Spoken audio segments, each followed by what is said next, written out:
Luke Yoder here with DuraEdge Product. Chris Ball with Ewing Outdoor Supply. And we stepped into the Dash today to take a look at their mound prep. Last night when the game was over, they swept all the top dressing off and adjusted the moisture. So you can see now he's scraping down some of the higher areas, and it's coming off pretty easy because of the ideal moisture that they applied last night.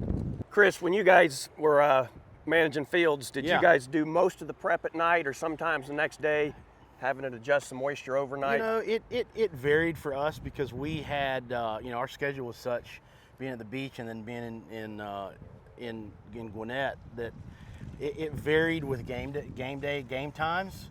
But we did try to do everything post game, unless we had that early businessman special or the kids' days.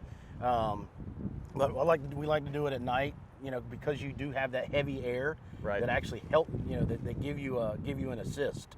Absolutely. Not to mention, if you do get weather the next day, you're ready to go. Right. You know, you can always come and fine tune and do, you know, some finishing touches. But if it's raining, then you can still pull the tarp off and play ball. Yeah, and two, you know, there are a lot of variables that these guys encounter every day. Staffing is a big one. You know, now with the way that the game has changed and the way that workouts go during the day, you know, you have to manage your time well to get it, you know, to get your task done. And, absolutely. And you're not just working on one, you're working on 4 more.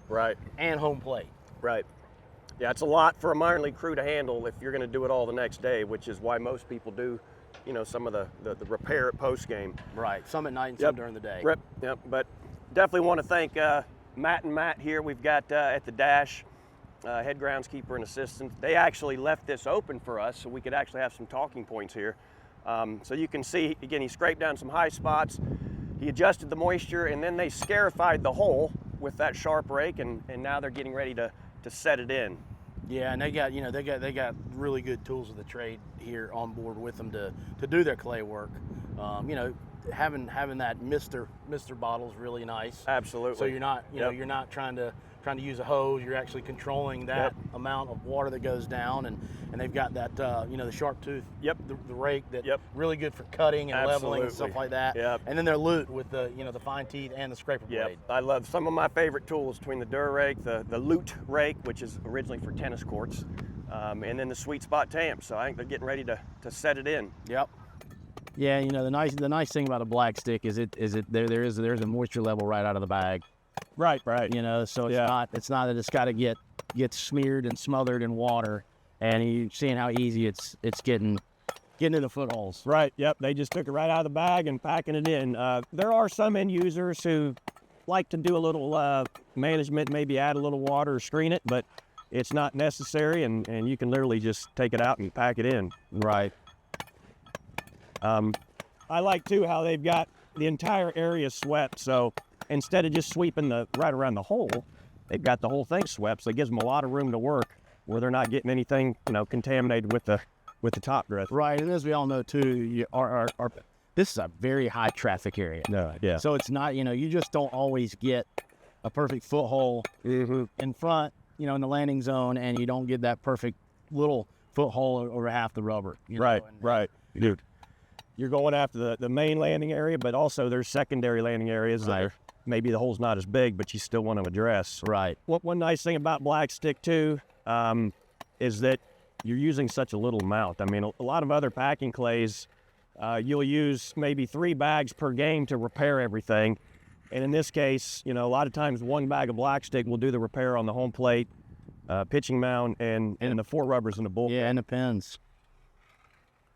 There's that lute rake. You can see those teeth on there. It's not only scraping, but it's going to help level from side to side so you don't have a high spot there. But it's really easy to build those areas up if you don't scrape them down. Yeah, and he's just getting it level with the natural surface. Right. The natural surface and natural slope of the mound. Right. You know, some people would look at this and say, well, why did they add so much clay? It looks a little high. Well, it is, but I would rather do exactly what they're doing to ensure it's compressed. Right. Because if you just put a little bit of clay in the hole and go to tamp it, the tamp rides on the side, you're not going to get good compression. And to maximize the performance of black stick, you've got to have good compression. And he definitely got that there because he had it plenty high. and he's going to scrape it down. Also like how he's using, almost recycling the material that he scraped off. Yeah, not throwing it away. There's another benefit for cleaning your pitching area. Yep. Oh yeah. Entire pitching area. Absolutely. You can push it out. actually do that. Yep. Not a lot of waste. Push it out to the side. It's not getting mixed in with the calcine, and he can reuse that. You know what we're watching the guys do now is basically a post-game repair, and they started this morning. You know, they've got four bullpen mounds, pitching mound, and then home plate that they'll have to get done in the morning time. You know, they pulled their tarp off. The whole area was scraped and clean, which is a great starting point. Absolutely. No contamination. You've got the ability to move around and not, really not contaminate your clay. You know, they're every mound and every game you have a different foothold. You know, so that the other benefit of scraping it all off is to be able to see what you have, what damage you have from the night before, and you know, they've got the right tools of the trade on the surface there. They got the water mister, and they got black stick, a DuraEdge, some sweet spot tamps, and our old favorite, the loot rake. That's right. Yep. You know, so one thing we noticed too with a lot of guys with the black stick is you don't have to just put gobs and gobs of clay in there every night after each game. You know, you do it in small lifts and really be able to compact it and get it firm, and that's the key with that material. Absolutely. Is really getting it firm. Right. Yeah, I bet black stick is of course used at the professional level by the majority of teams, D1. But even some of the lower levels, Chris, are starting to find that black stick works for them. You know, the Right. high school coaches that take pride in their fields and that have a decent grasp of moisture management, you've got to have a tarp. If you don't have a tarp, black stick's not for you. But I'm starting to see in more cases a lot of these high schools implement the black stick solution. Right. And sure, they're going to have to spend something up front, but within a year, they're typically getting their return on investment because they're using a fraction of the amount of product to repair. Right.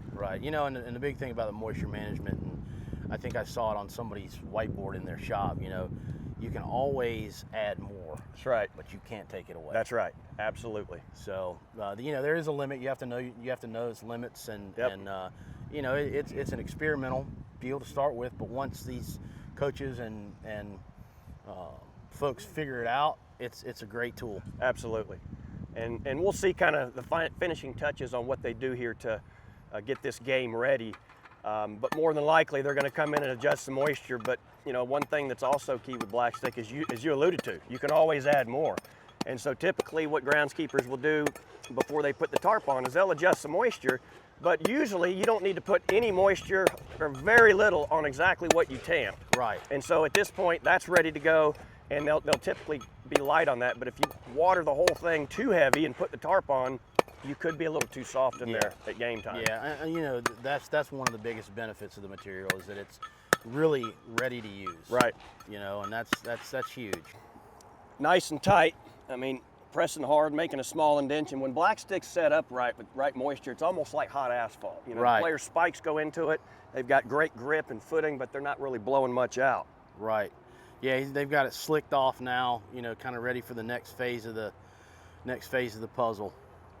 Yeah, and again, they adjusted the moisture nicely around the packing area to try to get everything consistent because these areas were drier and harder. Right. But they got it quite consistent and not too much water on that. So I imagine, they'll probably finish cleaning up a few chunks, dress it up, tarp it, and it's game ready. And it's ready to go. Yeah, and again, that's another benefit.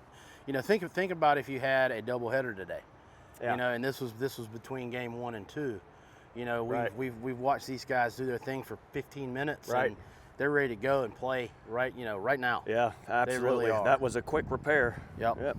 And what you can probably see is that the entire area, it's not just the footholes at the rubber, and it's not the footholes in the landing zone. It's the entire area that they treated. Correct. And to keep it consistent, everything's slicked off.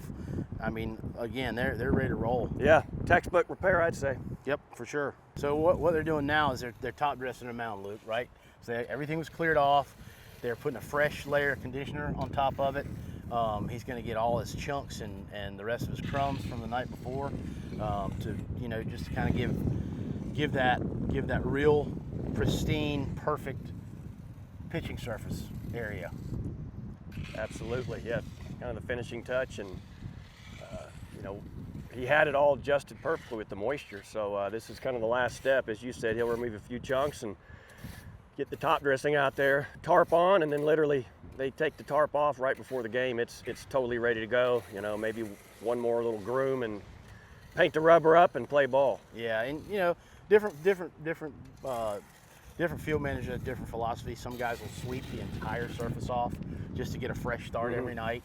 You know, based on budgets and availability and things like that.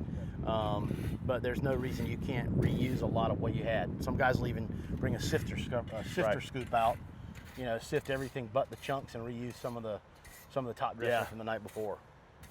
Yeah, looks like they might have used I don't know, a quarter to a half a bag of top dressing and very little black stick. A typical repair for a minor league game on a daily basis. Yep. You know, I guess the other thing that we do see from time to time too is that you'll have facilities, not pro parks or college parks, but some municipals and high school facilities and stuff like that. They don't get a chance to do this on a daily basis. And again, that's another benefit of the black stick. You know, you're going to get one more longevity out of that clay product, so you typically don't have to fix it every day. Absolutely. Yeah, again, we were talking about black sticks starting to get popular at the lower levels. We're very careful about, you know, who uses black stick. We want it to work for them. And again, if they're using tarp, they understand a little bit about moisture management. It could be for them. And again, high school starting to use it. I saw it on a little league field, you know, one time, because we're really not promoting black stick to the little leagues. But in this case, the groundskeeper was spot on. He installed black stick for a tournament that they had 15 games over the weekend, knowing they weren't going to be able to repair. Right. And by the end of the tournament, the black stick was still safe and playable. Right. You know, it might have had a hole an inch deep here and there, but it holds up. And so you get through 15 games and then repair it on Monday. Yeah, and you know, the weight of the player too helps when you get, you know, Oh, yeah. when you're running and gunning with 15 games a day, but they're 10 years old, they're not gonna bash it as bad as They're not. You know, they can dig all they want. These aggressive metal spikes that guys are in now. Right. All right, so he's got it groomed out and it's cleaned off. I believe now it's tarp time, and they'll get the tarp down and be ready to play, you know, at 6 o'clock or whenever kickoff is for their ball games. Seal in that moisture, forget about it, go on to the next chore, which will probably be the home plate or the bullpens. Right. All right, so now's the true final stage here. They did all their clay work. They're ready to go for the game. And just a bit about what you can get at Ewing Outdoor Supply. Obviously, we've got every tool in the toolbox that you guys and gals could ever imagine needing to maintain your field. Along with the DuraEdge line of products, we've got rakes and hoses and drags. We've got all the other hand tools, the scoop shovels, the sweet spot tamp, hand drags. We've even got the plate tamps. So anything and everything related to field maintenance, come see us, check us out, visit a website, give us a call.